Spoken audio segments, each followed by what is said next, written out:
Hello, I'm Efua Treora, the author of Sister Spirit, which is a dark mystery and a supernatural thriller blending Nigerian myth, friendship, romance, and self-discovery. And the story is about 16-year-old adopted Tara, who has never felt like she truly belonged. And she has lots of questions about who she is, where she comes from, and why she dreams. And when her nights become more and more haunted by terrifying dreams of a distant past, she traces her visions to Olumo Rock in Nigeria. And her parents agree to take her there to visit. Olumo Rock turns out to be quite a sacred place that feels magical and full of myth, where whispers of the past linger. And Tara is determined to find out why she feels so drawn to this place. And with some help, she manages to convince her parents to let her stay there at the boarding school, which is at the foot of Olumo Rock, to do an exchange year. And as the dreams begin to take over Tara's real life, blurring her senses, the net around her tightens, and she unravels the connection between herself and grim events at the school and the past. And as Tara uncovers the truth about her roots and the spirits that pursue her, she must soon face the terrifying certainty of her true identity and make a choice that could cost her life. The idea of the story came to me from kind of a vision or an image I had of someone standing high up on a rock or on cliffs and with outstretched arms and calling out desperately. So the idea came from a deep, painful longing or an all-consuming hurt that's inherited over generations and across the ocean.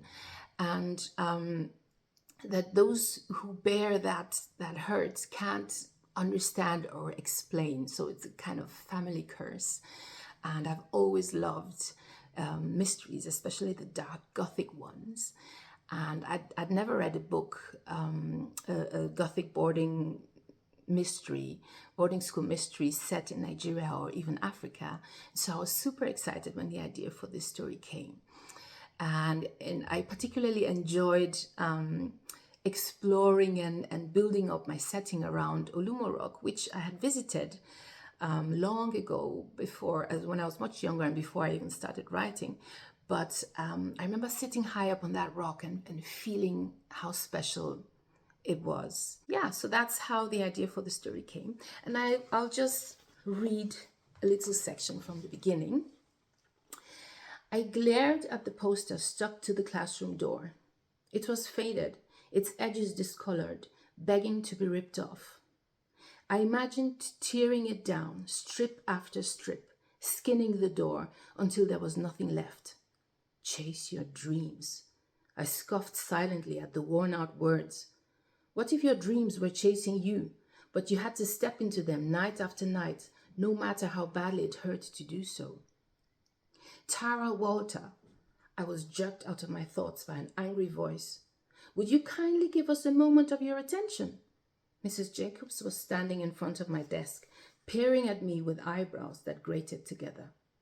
Sorry, Mrs. Jacobs, I mumbled, shielding my notebook. The entire page was covered with sketches of the young woman on the cliff. The dream had long since taken over my nights. It now threatened to take over my days. I closed my notebook with a sigh, trying to get the images out of my head. Someone sniggered, and I looked up to find Mrs. Jacobs still staring at me. We were at genealogy and family history. The history of your surname. Did you get that? Oh, yes. Walter is an old Germanic name as far as I know. A collective giggle rose up. Hot blood rushed to my face, flushing my cheeks. I knew I didn't look Germanic with my curly afro and brown skin. In fact, there was no resemblance between me and my parents, but that was not surprising since I was adopted. Mrs. Jacobs let out a gasp of exasperation. I wasn't asking for an answer now. I want a one-page essay and a family tree of 4 generations next week. It's the class homework. Oh, I lowered my head, realizing my mistake. Recently, I'd become so sensitive about being different. I knew why. It was a dream. The more I dreamed of her, the more I wanted to know who she was. Thank you for listening and happy reading.